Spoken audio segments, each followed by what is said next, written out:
Heavy metal My rock. global mind.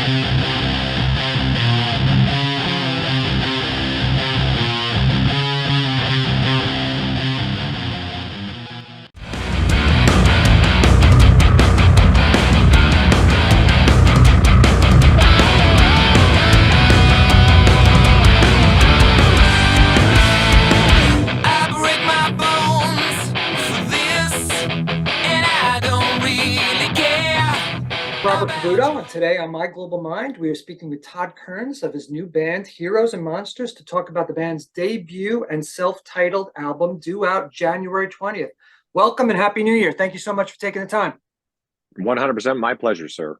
I'm enjoying the album. Kicks ass. Oh, thank you. Thank you very much. Yeah, it's, I was just saying earlier how you get so in the middle of these things when you're making them that it isn't until later on that you have an ability to kind of, get some kind of perspective on it. And I've been really enjoying the kind of like process of going through the songs and having to learn them for like a live setting. Yeah. And sort of changes the entire game. And that's true for almost every record you ever make, because there's a period between when you record it and until you have to kind of start paying attention to it there's almost a period after you make a record that you're kind of like, I'm okay to get away from this for a while. That was kind of one of my questions to you. Does the music change?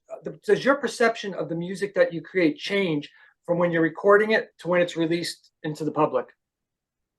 Not only that, but I think it changes, even beyond that, you know what I mean? Like, so that years later when you hear something and you go, oh, wow, I never really thought about that. There were even in the Slash band, there were songs like, I think it's called We Will Roam from like, I can't remember if it was an Apocalyptic or something like that. But there was one or two songs every now and then you'd be like, yeah, it's a song we're working on, we're recording. You don't really think much about it. Then all of a sudden you'll be standing playing it in like, at a House of Blues in Orlando or something. And you think to yourself, this is an amazing song. You're like, or just whatever connection you suddenly have to the song. That could be true of songs you heard your whole life, how you like hear a song on the radio as a kid and don't get it, and then like hear it as an adult and has a totally different, effect on you. But when it comes to music you're a part of creating, yeah, it sort of changes all the time. And I think that sometimes you get wrapped up in the nuance in the recording process of where you're sort of like, you're sort of like wrapped up in like getting the vocal correct and the harmonies to line up and all the technical things that go along with it, that it gets kind of where and that's the kind of stuff that at the end of the day what you're really trying to do is keep it does it feel like something as opposed to is it just sounding perfect or whatever. That's the danger of any sort of recording process, is sort of trying to overcorrect rather than just sort of letting it feel good. And to your earlier point too, with maturity comes more you could appreciate things a little bit more. Like I could go back and listen to Led Zeppelin when I was a kid. I didn't appreciate them.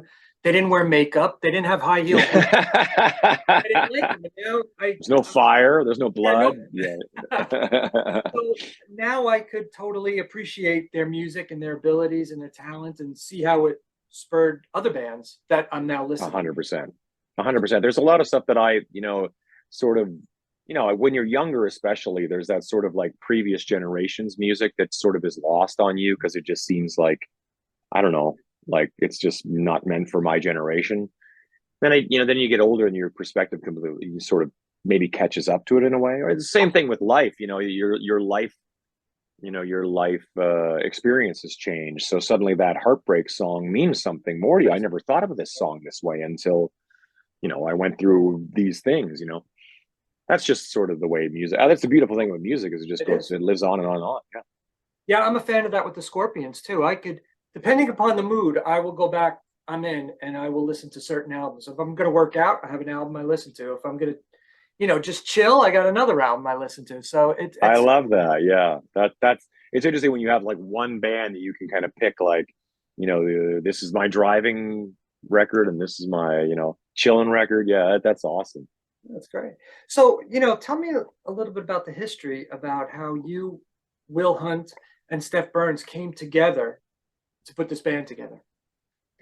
Well, Will's an old friend. I mean, old, not, I wouldn't say that old of friends, but, I'm a great admirer of his playing and his all that he's done. And he just sort of reached out. I mean, a lot of it came up because of, you know, the lockdown and most of us just being inactive and sort of like, you know, I'll be honest with you, at the time, there was this sort of like overwhelming sort of perspective of, you know, no matter what's going on, there's always that one person that's full of doom and gloom. It's sort of like, this is it. You know, we're done. This is, you know, the music industry is over. There's not going to be any more touring. And I'm never usually that guy, but I always have that sort of perspective of like, if this part of it is done, there's still this part. You know, it's like, it's kind of like, well, then the recording and the writing, I'll just do that, you know. And that sort of really started to present itself a lot during that. I made that Minefield record with Jeremy and Matt from Ace's band. And that was sort of my first sort of foray into remote recording. Like, what do you think about this? Send it on over and, you know, knocking shit around. And then with Will, it was sort of like, they just started sending stuff over, and same thing was sort of, it's all sort of a song and dance until it turns into a song. You know what I mean? And then the next thing you know, you've got a bunch of songs and they're coming together and you keep plowing forward. Was it a collaborative experience with you and Stef, like coming up with riffs? Because you play guitar, obviously, play bass, you're coming up with ideas and presenting them to each other to develop this? It was very collaborative. I mean, at the same time, there were some songs that were coming from like they had been working on a few things together to begin with. So my sort of coming into it at the you know, the already up and running point was a little bit kind of, so I threw in my 2 cents here and there and this and that. And then Will had a couple of songs from his previous band, Dark New Days, that I was like very excited about. I thought these songs should be, these songs weren't used. Well, we should record these. These would be great. You know, Will, Steph had some things from previous projects and all that. I'm kind of one of those guys. It's like, I like to write project. I don't usually like, I'm not the kind of guy that compiles songs in a big pile of like, here's, you know, it does happen, but I always kind of feel like if it didn't get used, there's usually a good reason for it. They do have a way of sort of resurfacing no matter what, but I'm always sort of open to the idea and excited about the idea of like, you know, new stuff being presented to me and just sort of feeling that out. So it came together pretty fast, and a lot of the ideas were a couple of the ideas were in place, but a lot of it had to be kind of figured out. Tell me about that pivotal moment where you knew you guys had chemistry. I'm sure as you're a successful bassist, singer, guitar player, you've worked with friends and tried to put together bands, and it probably doesn't work. So what was the pivotal moment that you realized it's going to work with you and Will and Steph on this? Yeah, you'd be surprised to know how often it doesn't work. You know, I mean, it has sort of like how sometimes on paper it just seems like this should be able to work, and it just doesn't. But I mean, we knew pretty quickly, like right from the very first song, we the first thing we put together was Locked and Loaded, and that just sort of showed up in my inbox as a recorded piece of music with no vocals on it. So I just sort of came up with the vocal and lyrics and just sort of recorded it very much as it ended up, actually. And I think we knew pretty quickly that, you know, we were onto something. And then, you know, and then, but when you're going through the process, there are times where you're doing something and that one's not quite right. Something gets abandoned, something else comes together great. Something else is kind of like needs some work. You know what I mean? Like that's sort of the nature of putting a record together, sort of thing. But yeah, I felt like there was something there right from the first song, which is a good sign, you know. Yeah, that's a great sign. Yeah, so I take it was this whole album, this whole band was all done remotely. It was, yeah. In fact, I never, right? Everybody got a yeah, in the house. I never even personally met Stef Burns until we made the video. Oh, wow. I mean, we spent all kinds of time like you and I are right now, you know, just sort of going over ideas and working on songs and working on that kind of stuff. And it was one of those weird things, a very 21st century thing to be thinking like, you know, wow, I haven't even seen this guy in person. You don't even really think about it until we get together. And I'm like, yeah, it's such a weird thing to consider that we could be this intimately involved with each other without actually having physically met. Yeah. But, you know, that's sort of the weirdest thing about the 21st century is we can be really tight with something. Like just think about it all the time when somebody goes, well, that guy's, yeah, I know that guy. He's a pretty good friend of mine on Instagram. Yeah. We've talked like almost every day on responding to some silly thing about a guitar or whatever. And I think like, yeah, but I don't really ever see that guy in person. Often it is somebody I actually know, but then you'll see them in person and go like, and they'll be like, "Hey, wow, good, haven't seen." I go, and you kind of, "What's the big deal?" I go, "Oh yeah, I guess we haven't actually physically seen each other in a long time. We talk all the time, but we don't, we haven't actually, been one on one in a long time." We do that for my work all the time too. Working with new people that we don't know, and then you meet them at the office. You go, "Oh, you're a lot taller than I thought. You're a lot shorter." Yeah, exactly. Yeah, 100%. Or even when they have their picture up, sometimes you just have a picture and you don't do and then you go to the office like, you don't look anything like the picture. Yeah, exactly. That was 10 years ago and I retouched the shit out of it. So yeah. You're like, how old was that photo? That's great. Tell me a little about the power of three. Thinking Canadian, thinking Rush, thinking you're from Canada. There's gotta be some sort of connection with this. Well, it is one of those things where the power trio has always been sort of in a lot of ways, it's the perfect thing. Like, because, you even talk about Led Zeppelin and you go, they're technically a three-piece with a singer. You know what I mean? Like you think about that in Van Halen and the classic lineups, Sure. So when one of those guys, when Geddy Lee is the singer and the bass player, well, then it's sort of like, and I immediately go to like, well, that's one less per diem, one less flight, one less hotel room. I immediately start thinking about the kind of like, yeah, you start thinking about like oh, wow, that's pretty brilliant, actually. Rush only splits their money 3 ways. Wow, well, there you go. Well, maybe Geddy gets two different pieces for bass and singing, right? And what about the keyboards? He does 3 or 4 jobs, that guy. Right. Yeah. Right. Yeah, no, it's just sort of one of those things that just kind of shaped up that way. And I think that Will came at me kind of thinking like, like just thought it'd be kind of cool because, in just kind of like knocking around the idea of doing a project, he even said he just thought it'd be kind of fun to try it as a power trio. Power trio, of course, is always the term we land on with when it's 3 dudes. And the power part, I guess, is up for debate, but the trio part is definitely true. And I've always been a big fan. The Police, Rush, Triumph. It's a King's tried X. and true. King's X, Blue Cheer, King's X. Forget about it. Doug Pinnick is the man. Yeah. Geez, that's another one. Because somebody just asked me about bass influences, and Doug Pinnick was like one. I totally forgot about Doug Pinnick, but I say it every time I'm talking about bass players, and I go, you know what? I'm going to be thinking about guys tonight in bed. I'll be going, why didn't I say Doug Pinnick? But it's one of the things. But yeah, no, it's there's something special about the reduction of options. You know what I mean? Like in Van Halen, it was like, I mean, using that or Led Zeppelin in terms of like 3-piece band singer. This is all what we do. The Who. It's sort of like, this is the music we make, and you can make that's what I always loved about Song Remains the Same or Live at Leeds. It was kind of like you can do all this sort of production in the studio, but live, this is what Live at Leeds sounds like: a 3-piece rock band with a lead vocalist playing the bare bones version of songs. Song Remains the Same live. That live album concert is the same thing. That's true. Yeah. It also takes a special knack for you to be able to sing and play bass or sing and play guitar like you do in Took. And I would imagine this very, very different than what Van Halen could do with David Lee Roth and what you could do singing and playing, and even King's X or any of those guys, to some degree. Well, I think that's a real skill. And I think I learned a lot of that by playing Police songs. I always attribute that to playing when I was a kid, and because I was a bass player and I could sing. Well, I was forced to sing most of the time, is what it usually how people end up being the singer in a band, because he's the least worst singer. But and my friends, and you can't find a good singer. Yeah, that's generally it is. Well, we'll find a singer, and then while we're looking, I'll sing. And then you just end up being the singer.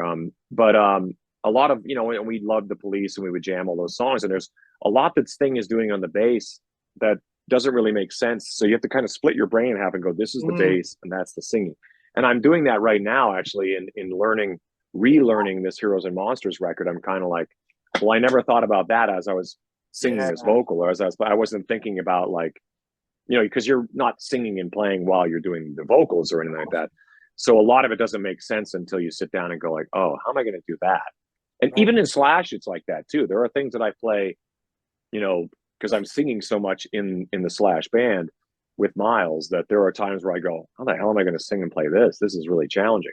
But you just, you kind of, you got to get in the dojo and work it out, basically. Yeah. Yeah. Yeah. No, Yeah. that's a great talent. It's really is separating it. It reminds me of being a drummer, and the one hand's doing something different, and the 2 feet are doing something different.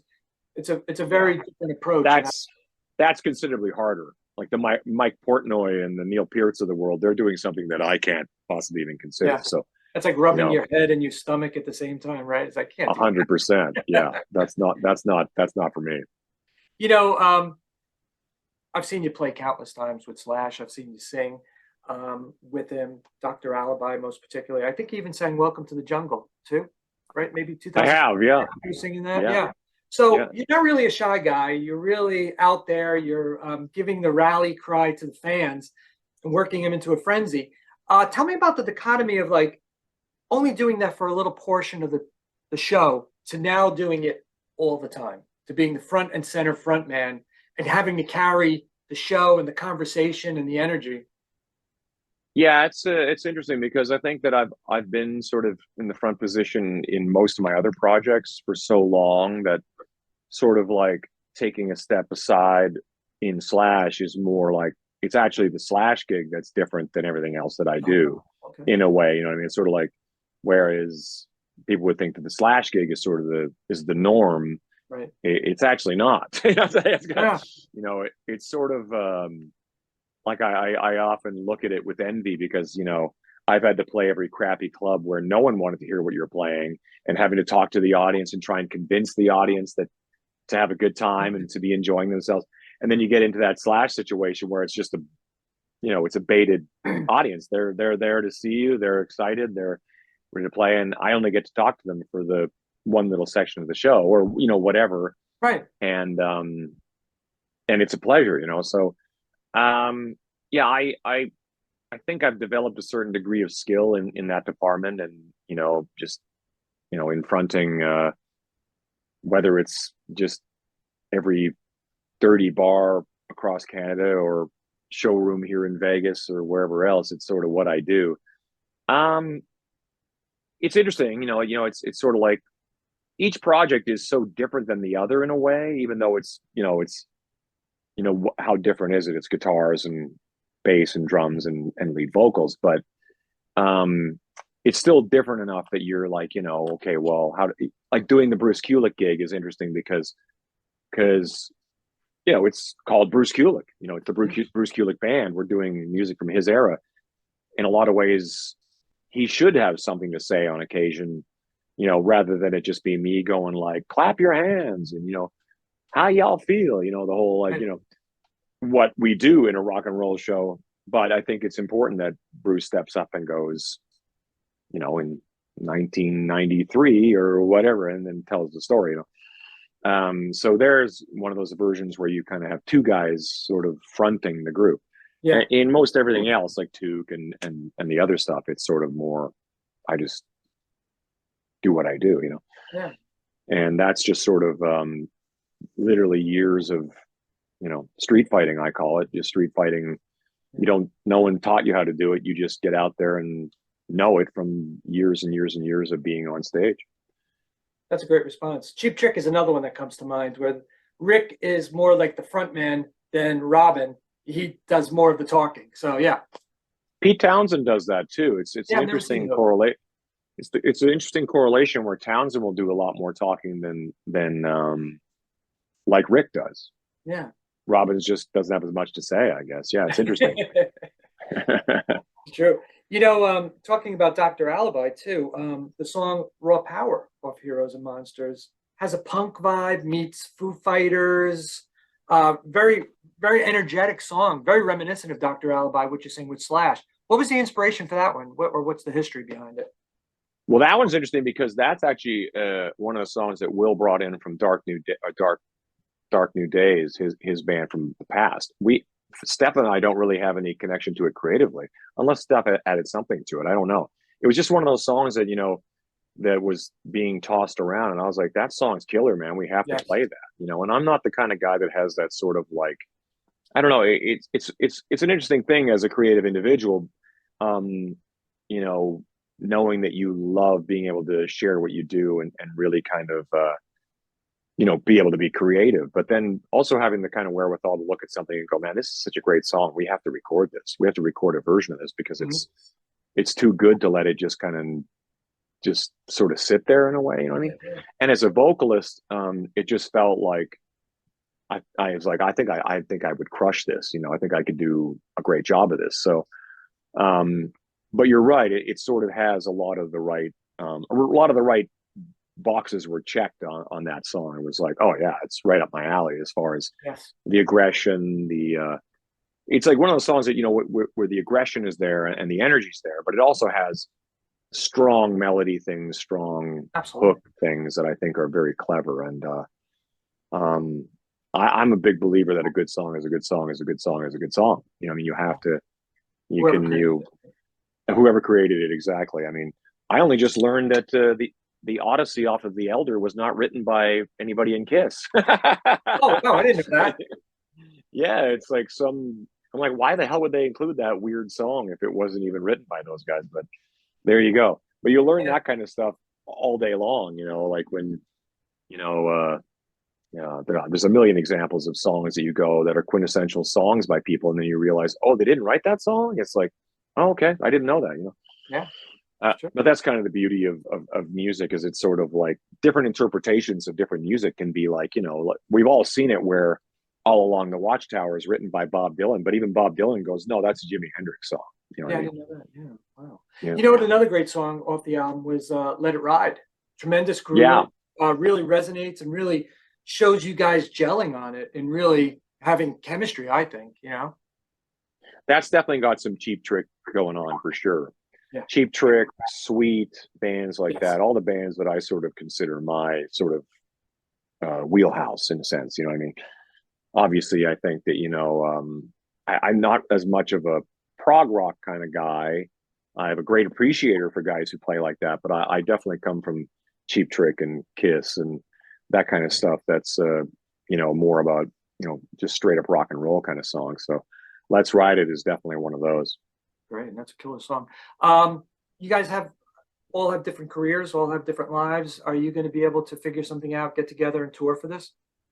We're doing a run of dates in Italy in February, so that's going to be a blast. So it just sort of turned out like, getting offers that just sort of, I was like, yeah, if we can make it work, let's do it. I mean, I think that's the beauty of when you have a bunch of stuff on the go, when something kind of presents itself as, just sort of an availability and a moment in time that you can make work, then it's kind of like, hell yeah, let's do this. Yeah. And speaking of that too, Slash has Guns N' Roses. Myles Kennedy has his solo stuff, plus he has Alter Bridge. What's next for Slash and you and the band? We are in constant contact, and it's just sort of more a case of like, it's interesting because this year I keep forgetting that, hey, we put out 4 in 2022. It kind of felt like, like just a year ago from right now, we were like getting ready to make that record. It's a hard year. And it was a weird year. So, but as 2022 opened or reopened, it became kind of like all these obligations that were in place that had been booked and canceled from 2020 and 2021 that sort of totally monopolized all of our time. You know what I mean? And that goes for all of us. So Guns N' Roses had a million dates to make up that took over 2022. Then the Alter Bridge cycle started, and Fitz and I had a bunch of Took stuff and Bruce Kulick stuff and everything else that just sort of had to be made up for. So we will reconvene at some point, and it's just a matter of waiting till schedules kind of line up. It's such a weird thing because no one has one band anymore. I mean, everybody has multiple projects on the go because the record industry is so weird that no one's sort of making a living selling records, that we all kind of go, making music becomes kind of more like being creative for the creative aspect of being creative, like for the joy of just making music. So to me, it's kind of like, I'm never going to stop, whether they give me $1 or $1 million. It'd be nice to get $1 million, but that's probably not going to happen. But I think it's, you just keep plowing forward, and then,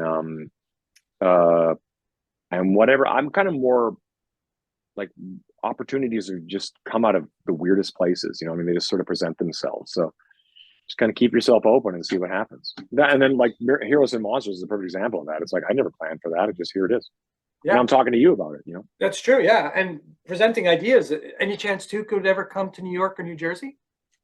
We talk about it all the time where we're constantly sort of trying to entertain the idea of how we can make this work in the US, because the demand for it is massive in Canada. But you know, which is kind of a no-brainer because it's such a Canadian thing.